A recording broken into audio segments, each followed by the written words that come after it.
event like this, it is big for everybody involved. And if you see in the top left right away, Klops and Fiesel full Eland off the bat. And that was the thing I talked about. They did end up making it through to the grand final tomorrow, but they struggled a little bit, to be honest. Everyone, again, I was the only one who picked against them. But I will say, it's still not tomorrow yet. They're there, which is all that ends up mattering. But they didn't seem anywhere near as dominant as they were before. And you can tell right off the bat, them getting contested game in and game out, that's the second time we've seen them be the first trio eliminated from a match. One at a time here. Kid Falcon, Spammy, and Mad Clown picking up a set of eliminations on this trio. One after another, they fall, and we're at 3 points already. 16 total for this team. And that's really just tends to be a case of when you lose the quick gun races at the start. Sometimes it's just unfortunate it doesn't go your way.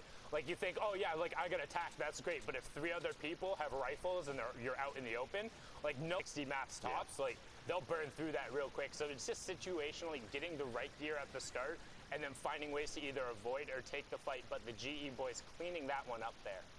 Good pickup here too. They own the remainder of Shifty Shafts. Meanwhile, up on top of the floating island, Aga, Yagami is hanging out, farming through everything that they can up here.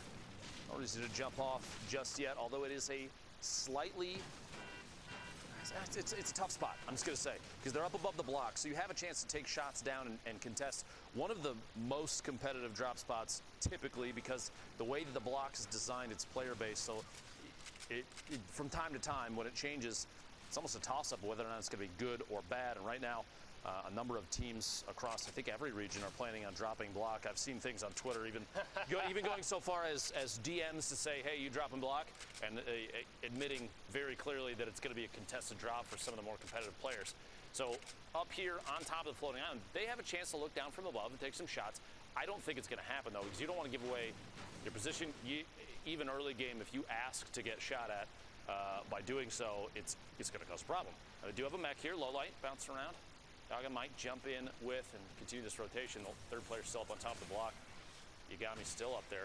They have the tornado into the block. They have an opportunity to rotate off of that. You know, basically a free launch pad. Nope, pressure time it is. Engaging and pushing forward. Rockets out from the mech. The Brute, 2 trios inside here at the block.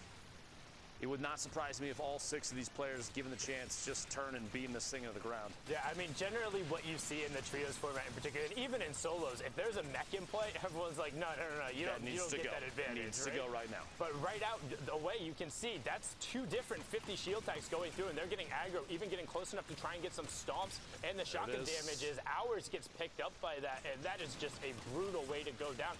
And unfortunately, these teams are being engaged by it, and it seems to be, this is one of the times. So mechs in trios, like I know there's a lot of people who are against it. There weren't a ton of times where they were like very overwhelming. This is one of them. This is when you can get them in high ground in the late game and have them be protected. And I'm talking about at the highest level. I'm not saying that, like, yes, people can't run around and it gives you a massive advantage, because we've all been subject to this and it's not fun. With that being said, at the absolute highest level, normally you see the players able to find ways around it. But if you're already engaged in a fight and a Brute ends up walking out, good luck.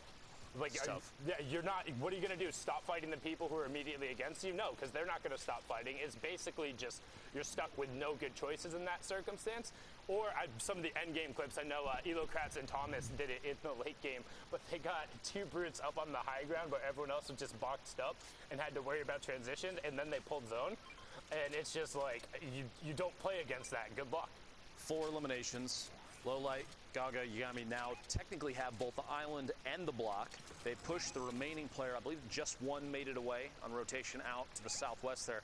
So they essentially picked up 2 solid POIs with 1 mech, just because, especially this block, you had all 6 players were based inside that structure in the middle. So a lot of the line of sight to take shots at this mech, it was already blocked, which gave them the chance to just push in, start stomping, dropping shotgun shots and the rockets out as often as they can. A big swing. These guys are already in a great spot. Yep, and now you get the rotational tool as well. They didn't even lose a ton of damage on the mechs, and it's kind of one of those things where you talk about the inherent weaknesses of it. While there are some, we're effectively covered in this engagement. There was absolutely no way the Brute was not walking away from that successful, simply because the few opportunities that would have been there, the only way they could have possibly maybe have gotten out of it is if one of those people had decided or landed on a boogie ball. Exactly. So it's like that is your only chance in that circumstance. Otherwise, you're just out, and effectively, you're out, you're gone, 4 over. And the block, the reason why it's so contested, there is always a very dense amount of ammunition, loot, and materials. You will always be able to get maxed out 1,500 per player, and you'll be leaving there with enough ammunition to where you aren't going to be scared to harass people in the mid game, which in competitive trios is huge, which is why you see a number of people there. Now, getting the fortune of the fact that Kevin was directly above the block, and then a Brute lands right next to him. I mean, that is just praying to RNGesus and taking every advantage of it. The stars certainly aligned, but they took, like you said, they took big advantage of the situation.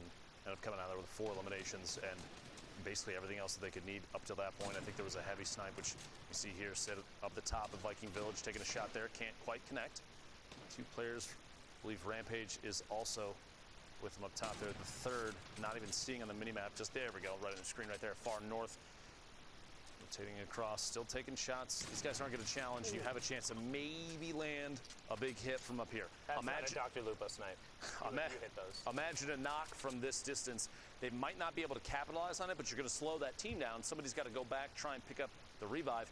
Meanwhile, this trio will rotate in and get ahead, just like this, try and get inside the safe zone, and they can stormhold at this point. Yeah, you have to be so absurdly careful when doing that off the edge of the mountains. You want to avoid trees there at absolutely all costs, because if you clip a tree and suddenly lose your fall immunity, I mean, that is some of the worst. So I'm going to go like all the way back, right? PAX West, the very first time we actually did an event, we were going through, we were doing the tech testing, and we had like all the observers. I was like, hey, I'm gonna do really well in this test. We'll make sure like everyone is watching me, all that. So we get it all lined up so everything is going. I'm flying into Tilted right away. I see a number of people there, really excited.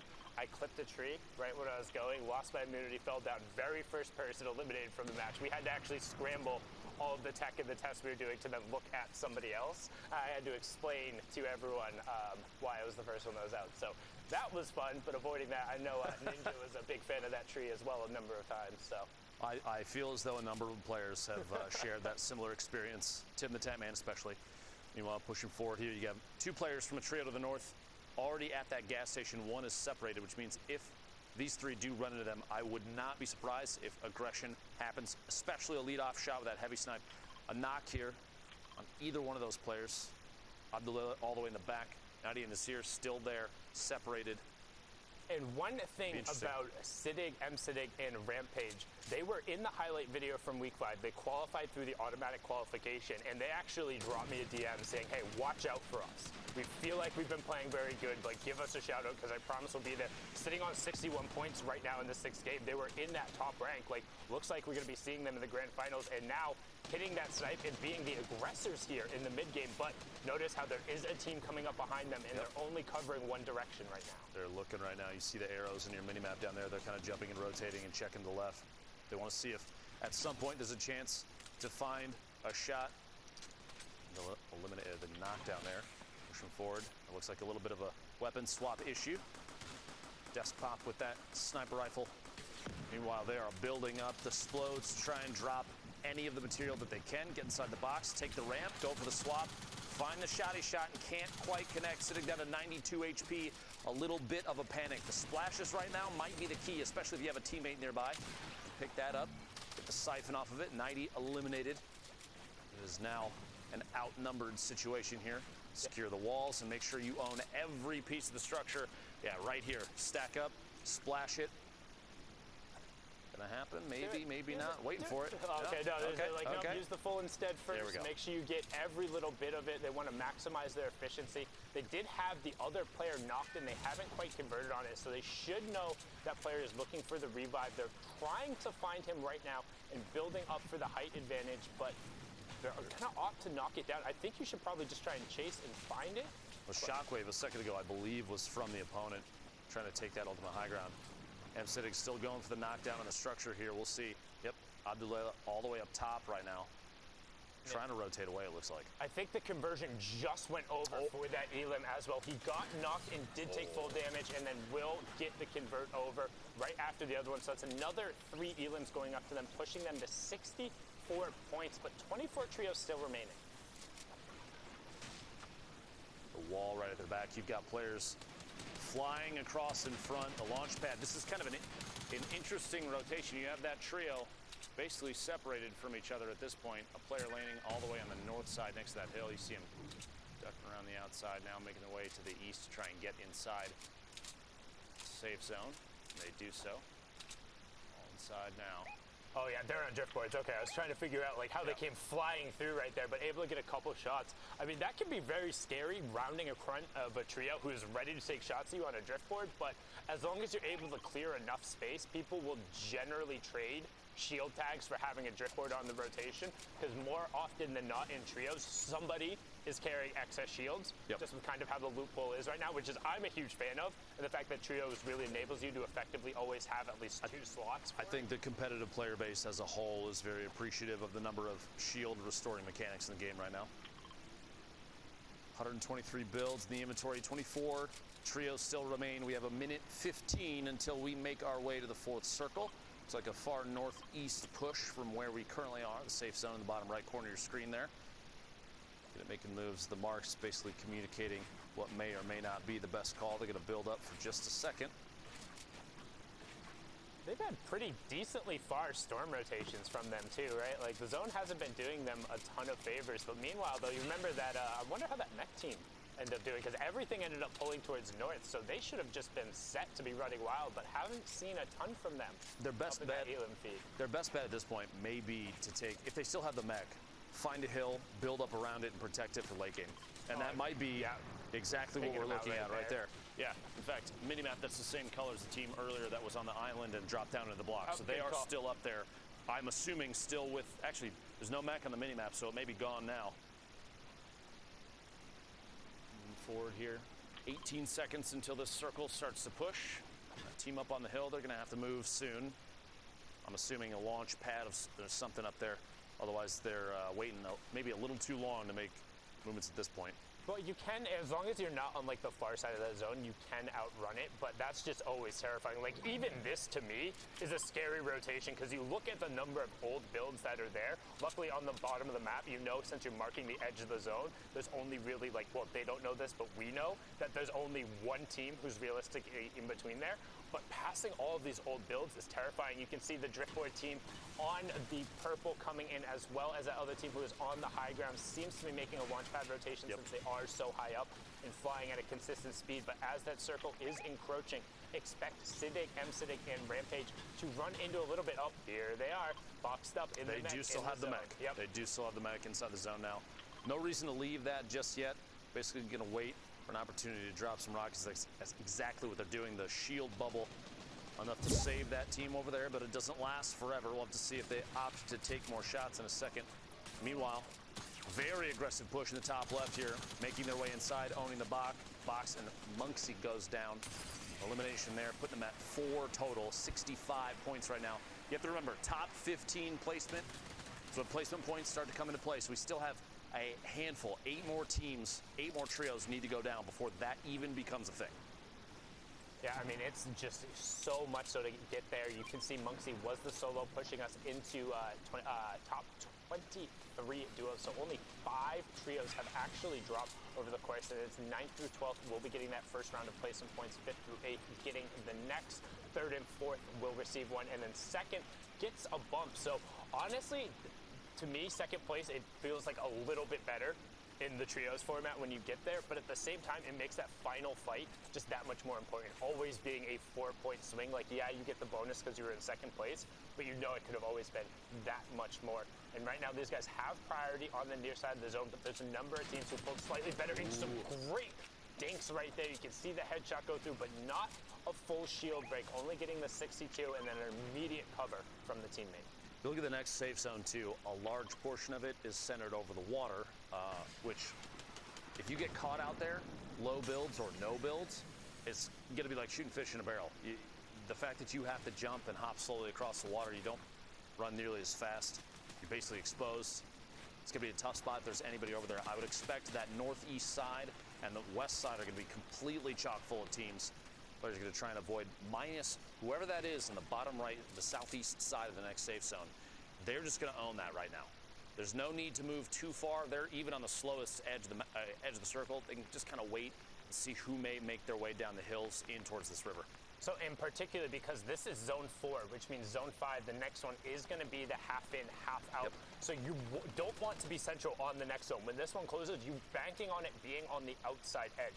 If you're central, it's guaranteeing a short rotation, but that you have to move. If you're on the outside edge, there's a chance. Yeah, there's a chance that you pull zone and that you have a big opportunity to catch people in that rotation. Because going from far side there into the half and half is brutal if you don't have the correct amount of mobility, or it can even then just be bad because of sight lines. Like we've seen people get beamed making regular launch pad rotations. Now, to no one's surprise, the inventory of the power trio, specifically, we had Fahad up there for a second. I would assume everybody's inventory on this team is absolutely stacked. You've got pump shotguns basically all around. I saw I believe two launch pads in Fahad's inventory. An RPG yet again. This trio seems to pick up some of the best loot every single game, which will help them consistently climb to the top. Now, loot's not a guarantee. Don't take it the wrong way, but it absolutely does help when you're looking at players like this, NM7 as well, all three of them. No eliminations yet, but 71 points literally proves the last 5 games for this trio has been through the roof. They have been just destroying. And they just pulled zone. Look at that bottom right-hand corner. You can see the the 2 orange triangles and then that 1 white. They pull zone. They have the stinks. They have rockets. They have a minigun. They have every single part of an arsenal you can want. But right now they are being challenged. You can see trying to get the wall back right away because they know they're on edge of zone. Good rocket away. And Mansour catches that one with his teeth. There was another damage tick over as well. But Power able to catch himself before. And now you get more loot to work with. Those are excess builds. So what can you do? You're already in zone. Build up with that extra material, do the Tfue special, build up a massive tower, go back down, and then mark yourself back up. That's the second elim. You talked about it right there. We still have 7 more trios to drop before placement points end up coming through, but these elims are going to go all the way through. 4 more trios now. We're at 19. Look at it. This, top 12. Sorry, this top 12. Yeah, not top 9 to 15. 12. Yep. No, it's all good. It's it took me forever to get used to the new trios one because there was an extra like scoring threshold going through. So when I was like counting through and calculating, it always took me forever. But Toggle is somebody who's been impressing me a lot. He's been in like a number of our packages just as an individual player, making some great plays. So shout outs to him for again making it into the end game and has a pretty solid loadout. So expecting him to potentially make some more plays here as we hop on board. It's funny you mentioned the Tfue special earlier. Literally sitting on honestly one of the most commonly seen weapons, I think, in Turner's inventory. That scope they are, either that or an infantry, always sitting up top and taking shots. If Toggle can take high ground, put that thing to he and Eska basically in a box side by side to see if they can make their way up down to only a duo. Sigil eliminated earlier in this match. 69 builds, 2 shockwaves, which can come into play here in a second. We're going to see the next circle all the way south. We're looking at a push out basically into the water. Now, there were builds out there earlier from a team that was sitting in the water. So you know their structure. If they were paying attention, they know their structure as well. So you can imagine maybe a push at just the right time since they're they're near the front of this zone. They have a chance to get onto those builds ahead of other players, build up, and put that scope they are to use. That's what I want to see right here from Toggle, and we'll see if he can pull it off. I think that's what he's going for, or he's looking for a quick cone peek right off the bat, knowing that the rest of the lobby has to rotate off of him. He might think it's safer to try and catch a quick pump as somebody goes through, but as I say that, he abandons the cone peek, goes over with his teammate, and you're probably going to see some shots coming out here, and then a shockwave to try and take the high ground on those old builds, as you said. A long-range TAC SMG, here we go. He's looking for it. They're literally already plotting the drop. The shockwave shoots across, maybe a little too far to the left, potentially separated from his teammate. We'll see here in a second.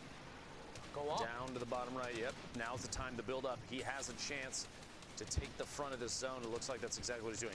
He might be trying to drop down and match elevation with his duo here. That bubble shield from underneath. It's only 60 damage above the threshold. Finds elimination on Suber. Making the way on through there. But that wasn't his knock. They didn't get an Elam, so that was just a conversion. However, he will pop up on some of the mats, but not the ones he really needed. Now sitting on max metal as we're closing in on top 15, nearing that first placement threshold there. You see Yonks going down there. Some great shots coming out from Toggle, but can he full convert? Instead, goes to the far side, 20 HP. No, he caught himself. Very close, 20 HP remaining, sitting in the front. This is basically the same situation, except he's on the ultimate low ground, looking for shots to take on players that are going to try and make their way in. He's kind of in the middle of the zone now, and there's going to be pressure from the back if there's still someone behind him. It looks like it might be clear now, so they're waiting. They might be going for that last shockwave to push their way in. Yep, Toggle indeed did. You see him at the bottom of the screen now. Landed basically right next to Rampage, M-Siddig, and Siddig. That trio all still alive. Meanwhile, the top, I am not even remotely surprised. Yonks is eliminated, but Fahad and NM7 sitting on the ultimate high ground. The minigun coming out. And if Fahad still has rockets remaining, this weapon combo might be the way to a victory. They have so many shields still, so the campfires. 6 RPG shots. There's no way. They're splitting mats still too to make sure they have the ability to tarp out. This is some great teamwork, and this is what we talked about before. Kind of this is where the game starts to break down a little bit in terms of the Middle East. You don't have the rest of the trios. You can't just stack up. You're forced to rotate. But this duo up on the high ground, this is all the amount of control that you need. Look at the shots going down, converting into Elims. When we hopped on board with them earlier, they had 0. Now they're pushing up into 6 and 7 as they just have free high ground. Nobody is even looking at them. In the middle of that, NM7 did pick up 2 eliminations. It's 4 right there. 2 and 1, a total of 7 for this trio thus far, putting him at 87 points in the final game of the Middle East Heat 1. And we're into top 4, so that's the third to last placement threshold. It's all about top 2 in the VR from here, and there's no way the power trio is going to give it up as Siddig ends up getting dropped there as well. Just love the name Power Trio. Shots still raining down. 5 RPGs remaining in NM7's inventory. The trap, 2 full shields, a slurp, the pump, and a gold AR. 3 trios remaining, down to 2. The last set of placement points before the Victory Royale. An RPG to lead, trying to find a shotgun shot through the hole, and the last second flick on Toggle guarantees that Victory Royale. That's 9 elims and the VR. 24 points coming through there. That's back to back to back that we've seen. I think they won 4 games in total there through the whole stretch. So, whew, wow, power trio. Sometimes you're just better. Speaking of better, we have the man with some of the best looks in the house, Zeke, standing by in the studio. What do you got, Zeke? I'm so caught off guard. I thought that was going to go a completely different way. I don't know what to say, so we're going to go over to Shy now. Take it away. We got a package right here breaking down a lot of what just happened in that game, both on top, on high ground, as well as low ground in a few of the shambles positions. A very cool theme, actually. We're going to break it down, see exactly how things are going. Let's check it out. Right now, we're going to take the lesson that everyone kind of knows, but break it down a little bit more as well. When you're by the zone, by yourself, split off from the rest of the map, there's still a chance to actually pick up points and do well. Right now, we see an insane amount of survivability, a insane amount of points actually coming out, even if they're not placement. A nice kind of full send, actually, to go for points, not worry about placement, stay in the storm. The big lesson for playing inside the storm is sticking with your teammates as much as possible. W Horse does that very, very well. He then does split off, does go down, unfortunately. That does happen, but he still got a lot of points he wouldn't have got beforehand. Now, another perspective as well. On zone line, not actually in it, staying ahead of it with power weapons. You can't look back. That means the minigun's going to be used for quick, fast elims early, and then still full sending, no building. Don't worry about the loot. Just keep trying to shoot as much as possible. We'll see a Reese's trio, the last surviving member of it, staying on low ground next to zone line once again. Shambles position. Can't finish out other trios, but chooses for that risky play of gaining positioning first, and then going for uninsightful and kind of, random position knocks on people ahead of them. They kind of expect him to go back for loot, but he stays ahead of the circle, uses nice ingenuitous type of peeks from the water down low, and then still tries to commit, does not even care for the loot, still keeps going for those elims, knowing the win condition of this entire game is getting those points. We're gonna now flip over to the power trio, the powerhouse of the entire Middle Eastern region so far, Power NM7. He's gonna be leading the pack with the RPG, gets that quick elim off the top. Amazing game from them, amazing side games as well from people at the back. It was amazing to see.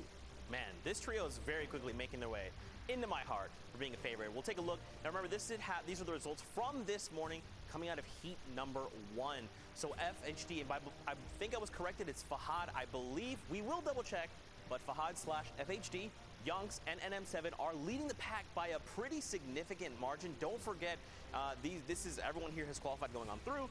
But I mean, we look, where is the trio that, let's see, okay.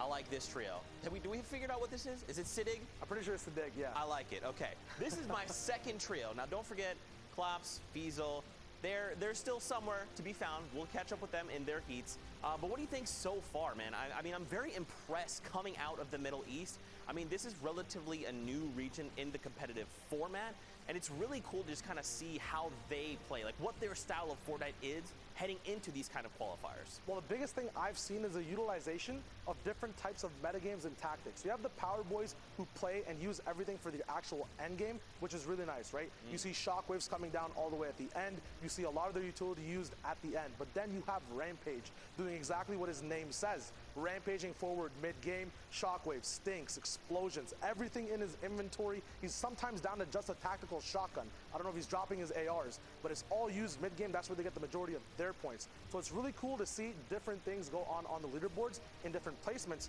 top to bottom. That's right.